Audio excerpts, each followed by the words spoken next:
ислом каримов раиси ҷумҳури 78-солаи узбекистон бар асари хунравии мағзӣ дар бемористон бистарӣ шуда ва ҳоло дар шӯъбаи эҳё будааст.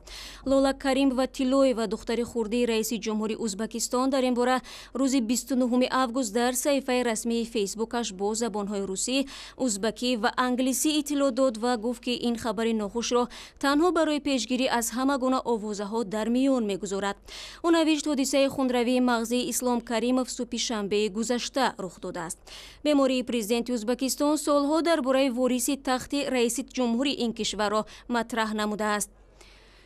дар ин бора суҳбате доштам бо Сироҷиддини Ислом, шораи умури Узбекистон, дар бахши узбакии радиои Озодӣ. خب سیراجدین، خوش آمدید به برنامه ما. خب ببینید، این برای نخستین بار است که حکومت ازبکستان رسما بیمار شدن اسلام کریموف را رسانه‌ای میکند و از نگاه شما در صورت درگذشت اسلام کریموف کدام سناریو را استفاده خواهند کرد؟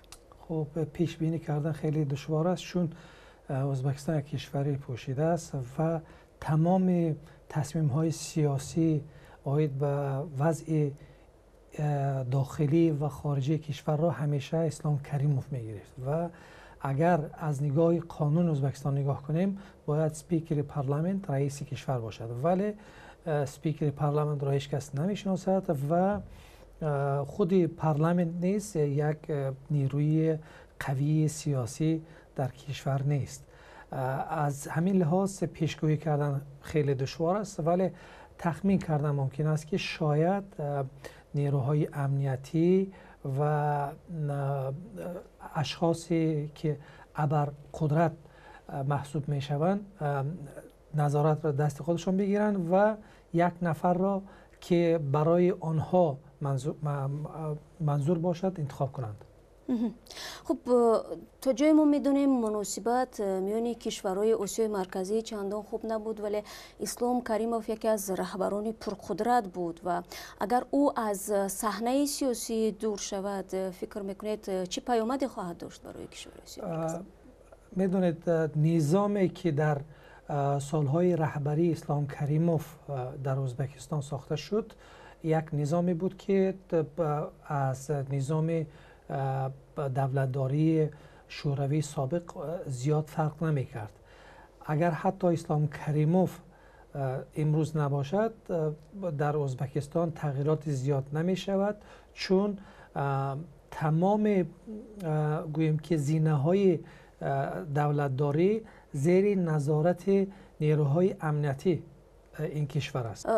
طور معلوم رهبران آسیای مرکزی بیش از 12 ساله زمام قدرت رو در دست دارند و یک نظامی را هم ساختند و همین نظامی که آنها بنیاد کردند از نگاه شما تا کجا برای کشورهایشان خطرزا است؟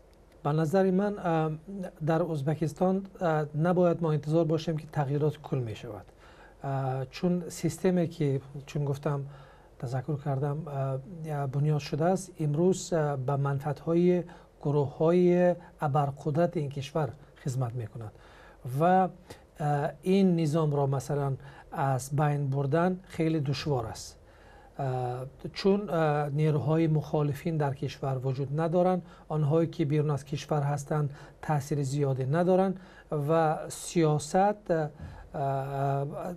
تصمیم نهایی سیاسی را همیشه یک چند اشخاص میگیرند، ولی پس از رفتن اسلام کریموف فکر نکنم که مثلا یک کسی دیگر بیاید و تغییرات کل بسازد. تشکر زیاد. مهمان ما بودند سیراجدین اسلام، شارع از بخش ازبکی رادیوی آزادی. خوش آمدید. تشکر.